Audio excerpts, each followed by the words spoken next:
So,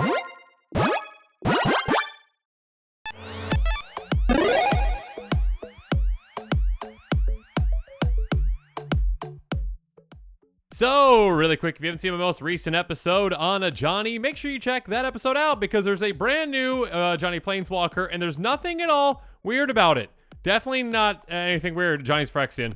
Johnny's a sleeper agent Phyrexian. Anyways, on this episode, we are talking about something else that I did not think would occur in this set or in any set essentially, but yeah, I did not think that this kind of a commander would ever exist. So, with all that said, well, first up, please blame Eddie in the comments below because during spoiler season, Eddie does help with some of these episodes, and I very much appreciate it, and I would very much appreciate if you blame Eddie in the comments below because if I make any mistakes, obviously it's Eddie's fault, not mine, right? Anyways, let's jump into it. Okay, sorry, made a mistake real quick.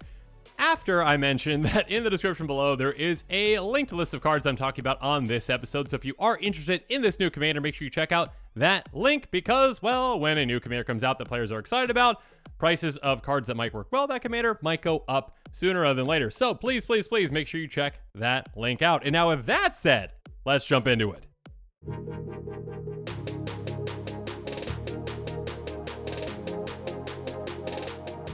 So, Jared is back. That's right. Jared Carthalion. Yeah. You know, magic names. Jared. Okay, I'll stop that. Anyways, Jared is back as one of the face commanders from the precons for this set. And my goodness, I never thought a commander like this was possible for a couple of reasons. Number one, this is a Planeswalker commander that is 5 colors. This is the first time, I believe, that we have ever had a Planeswalker commander that is, or even a Planeswalker, I should say, that has ever been anywhere near 5 colors. I think the closest before this is 3, and with that, there's only 13, 14 or so Planeswalkers in the history of Magic that are, you know, 3-mana Planeswalkers themselves. There are 0, 4, and now we finally have a 5. We decided to skip 4 and go right to 5. So first up, that was a surprise, and of course that has some massive implications for, well, Super Friends decks out there. And obviously the other more important thing, well, we'll get into that. Let's just read the card real quick and we'll see what that important thing is. Jared is a Planeswalker that starts off at 5 loyalty. Okay, I said I'd stop that. Anyways, Jared has 5 loyalty, costs Wooburg, so 1 of each colors, and the +1, you ready for it? Create a 3/3 Kavu creature token with trample that's all colors. We finally did it, everyone! Kavu Commander is here. Nearly 2 years ago to this date, I mean, I think it's within like, you know, a week or two. Regardless, 2 years ago, I did an episode called, I believe it was like Tribes That Don't Have a Commander and Need One, and I brought up Kavu. Now, am I kind of joking that this is the actual Kavu commander that we've all been waiting for, and that, you know, my design for a Kavu commander might not have been better just for a, you know, specific Kavu tribal deck? Maybe. Regardless, a Kavu commander is here, and that is something to celebrate. So for all the bad news today, like, you know, like a Johnny being a Phyrexian or whatnot, Kavu are here to stay. Regardless, though, of course, there's more to this card than that +1, but I just wanted to celebrate really quick. Anyways, so the +1 gives you a 3/3 Kavu that is all colors and it has trample, and that all colors part is very important because Jared's -3 is choose up to 2 target creatures. For each of them, put a +1 counter on it equal to the number of colors it is. So you've got your little Kavu army that you are building. You're getting some little 3/3s out there that have trample. Cool. Now let's -3 and make those massive Kavu. So those little 3/3s are now, okay, at least well 2 of them, are now 8/8s with trample. And yeah, there are some ways to, of course, make that even more impactful and to make a lot more Kavu. So Kavu Tribal, here we come. Regardless, of course, there is an alt as well. -6, return target multicolored card from your graveyard to your hand. If that card was all colors, draw a card and create 2 treasure tokens. Now, as alts go, this one is kind of underwhelming. I mean, sure, cool. If we've got other 5-color spells in this deck, awesome. If we get one of those back from our graveyard, -6 is still very steep. At least we are getting to draw a card and create 2 treasure tokens. Help us hopefully cast that. But still, when it comes to, you know, compared to other ultimates out there, like a Johnny's, which you haven't seen the episode, make sure you check that one out. This one's a bit underwhelming. But that's completely fine because, again, Kavu are here. Let's go. And of course, there are a couple of different ways that you can build around this commander, with, one of them obviously being superior to all the others. So let's jump into those.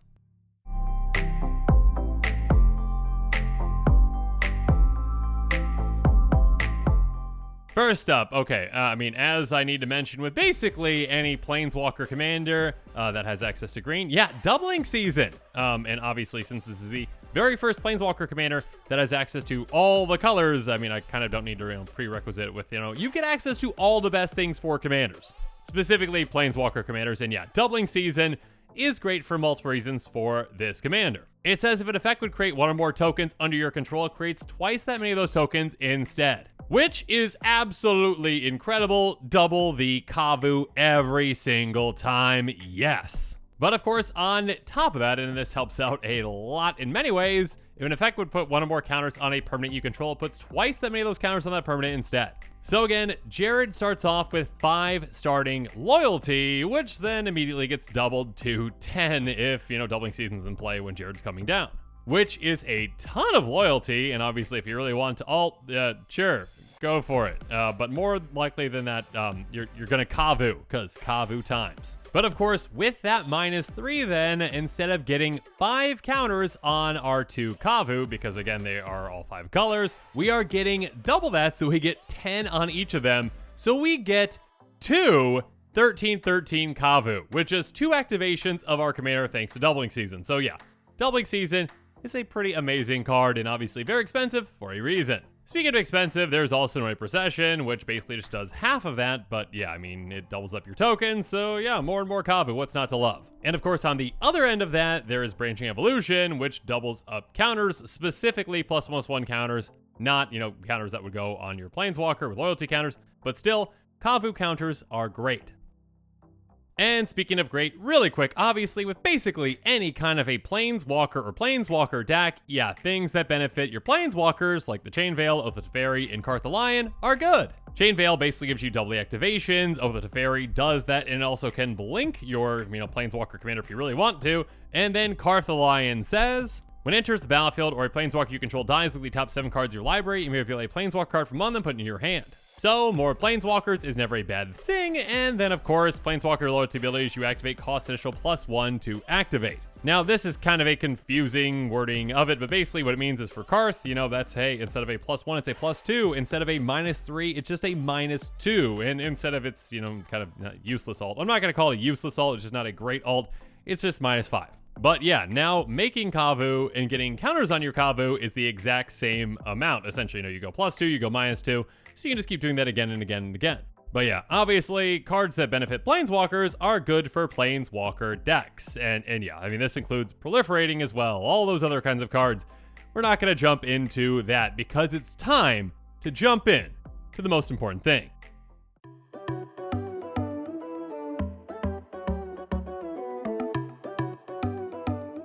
Which, of course, by now is Kavu, because now we're going to be running Kavu Monarch, Kavu Mauler, and Kavu Howler, all the Kavu. Okay, I'm being a little overenthusiastic here about the Kavu, but these first 2 Kavu at the very least can be very good at this deck. Kavu Monarch has all Kavu have trample, which is kind of redundant since your other Kavu already have trample, but still. And then whenever another Kavu comes into play, it has +1 counter on Kavu Monarch. So, this Kavu has trample, which is great, but then also whenever all your Kavu are coming into play, this gets larger and larger and larger, and obviously can get quite large throughout the game. Speaking of which, there's Kavu Mauler, which is a 4/4 trample, and it has, whenever it attacks, it gets +1 until end of turn for each other attacking Kavu. Obviously, once you build up that Kavu army, you can hit very hard with this. Now, are there more, powerful things that you can do than, playing some Kavu? Yeah, but Kavu is the correct answer when you ask me, how do I build around this commander? The answer is Kavu. So if you really want to lean into that, you go for Kavu Howler as well, which has, when it comes into play, really top 4 cards of your library, put all Kavu cards feel this way in your hand, the rest of the bottom of your library. And obviously, since it's a 5-color commander, you can include every single Kavu, all the Kavu to your heart's content. And actually, every single Kavu except one, and yes, I just looked this up, there are 44 Kavu in total in Magic, and now I'm not counting Changelings, okay? Yes, Changelings are technically Kavu. Regardless, Every single Kavu in Magic except one are within my budget parameters, less than $1, and unfortunately Kavu Titan is $1.11. Boo! Reprint the Kavu, give us more Kavu wizards. Do what the people have been asking for years, more and more Kavu, please. I got a fever and the only prescription is more Kavu. And speaking of Kavu, we are going to populate our Kavu tokens with cards like Rootborn Defenses, Selesnyologist, and Song of the World Soul. Again, populating means that we get to create a token that's a copy of a creature token we control. So this can be a much faster way for us to make more and more tokens since we're activating our commander, well, once, or if we've got like Oath of Teferi twice during our turn. And then Rootborn Defenses actually helps out in another way. It says populate, creature control gain indestructible until end of turn. So this can be an incredible card at protecting our Kavu army. Next up, there's Selesnyologist, which has pay 2 and a green, exile target creature card from a graveyard, then populate. So this can be fantastic graveyard hate against our opponent's decks, and of course on top of that, it is a great repeatable way to populate and make more and more Kavu. But the best way to do this, and one of my favorite cards in Magic, is Song of the World Soul. It says whenever you cast a spell, populate. So now every single time we cast a spell, it comes with a nice little Kavu, and who doesn't want that? And of course, we can lean really heavily into Kavu Tribal and, there's tribal cards in general that can be very effective with this, like Distant Melody, Kindred Discovery, and Kindred Dominance. Distant Melody says choose a creature type, draw a card for each permanent you control of that type. So this can draw us a lot of cards once we get things going. Speaking of which, Kindred Discovery says when it enters the battlefield, choose a creature type. Whenever a creature you control of the chosen type enters the battlefield or attacks, draw a card. Yeah, this does not specify non-token, so this can draw us a ton of cards throughout the game. And of course, our amazing Kavu can just dominate all the other creature types with Kindred Dominance. Says choose a creature type to draw creatures that aren't of the chosen type. And I highly doubt our opponents are as awesome as we are and are running Kavu like we are. So yeah, essentially an amazing one-sided board wipe that leaves our opponents wide open for our Kavu army.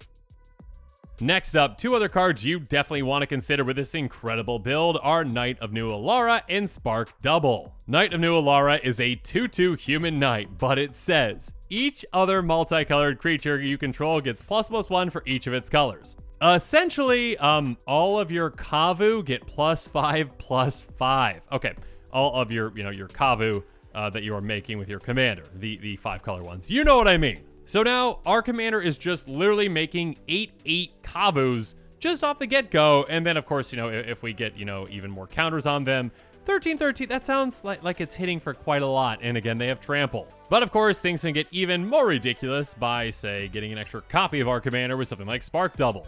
We can have it enter the battlefield as a copy of Jared, and it comes into play with an extra loyalty counter on it. And of course, if Jared is legendary, which it is, this is not legendary, so we can have 2 copies, and that means more Kavu and more counters.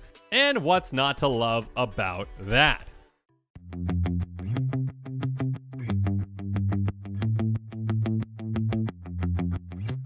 Next up, now I did mention that of course there are many ways that you can build this deck. Another way really might be to lean very heavily into 5-color cards, especially 5-color creatures like, Chromanticore. It's a 4/4 with flying, first strike, vigilance, trample, and lifelink, and essentially can bestow that and all the other things onto a creature. But yeah, with this, just this in play as a creature with this commander and that -3, this then becomes a 9/9 with all of those keywords, which makes it incredibly deadly. Or how about Tiamat, a 7/7 dragon god with flying that says when it enters the battlefield, if you cast it, search your library for up to 5 dragon cards not named Tiamat that each have different names, reel them, put them in your hand, then shuffle. So yeah, go get a ton of dragons. Maybe especially some dragons that have a lot of colors in their color identity, maybe 5, and there's plenty of those that are out there.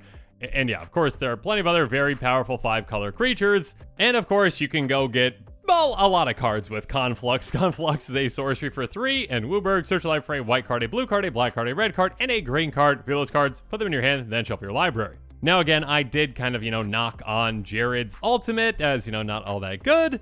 I mean, getting Conflux back and, getting some treasures, drawing a card, and then being able to cast Conflux again to even tutor for even more things sounds like a lot of fun. But still, I mean, it's not Kavu fun, but it's fun. One other card that I want to highlight really quick, though, is Planewide Celebration, which can help you out in multiple ways. It says, choose 4, you may choose the same mode more than once, create a 2/2 citizen creature token, That's all colors. Return target permanent card from your graveyard to your hand. Proliferate, you gain for life. So obviously proliferating can help you in multiple ways, getting, more counters on your Kavu, or, getting, more loyalty counters on your commander, both essentially. But yeah, also I want to point out that this makes for 2/2s that are 5 colors. So again, that is some, nice additional targets for your commander to make absolutely large. So have fun hitting your opponents with some massive citizens, which is not as fun, as hitting them with Kavu, especially since those Kavu are slightly bigger and have trample, but still, just another card to keep in mind.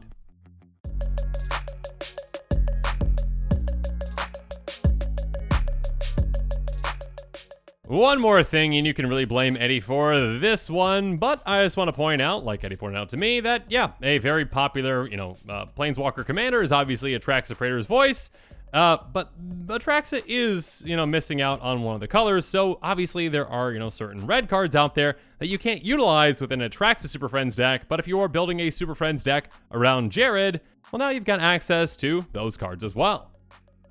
So, for example, now you can utilize, commanders like Ren and 6, or Ren and 7, for that as well. Chandra, or any of the other Chandras, Nicol Bolas Dragon God, or any of the other Nicol Bolas, Bolasai, whatever you say for multiple Nicol Bolas, Bolases. Okay, I need some more coffee. Anyways, Ren and 6 is obviously a very low to the ground planeswalker that can help out a lot, especially with fetch lands. Chandra, Acolyte of Flame especially can be great with a commander like this one. Again, 0, put a loyalty counter on each red planeswalker you control. Yeah, our 5-color planeswalker commander is red, so yeah, they get extra counters. And then Nicol Bolas Dragon God is incredible with this commander because Nicol Bolas says it has all loyalty abilities of all other planeswalkers on the battlefield, which means Nicol Bolas can make Kavu and make Kavu larger. So yeah, obviously if you want to go for a Super Friends direction, great, as long as you also really focus on Kavu too, right?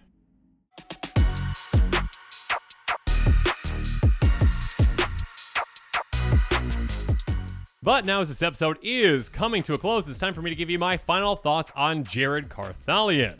And of course, I think you see where I'm going to be going with this. And, if I just had to summarize this commander, my thoughts on it, and my feelings toward it in one word, it would be Kavu.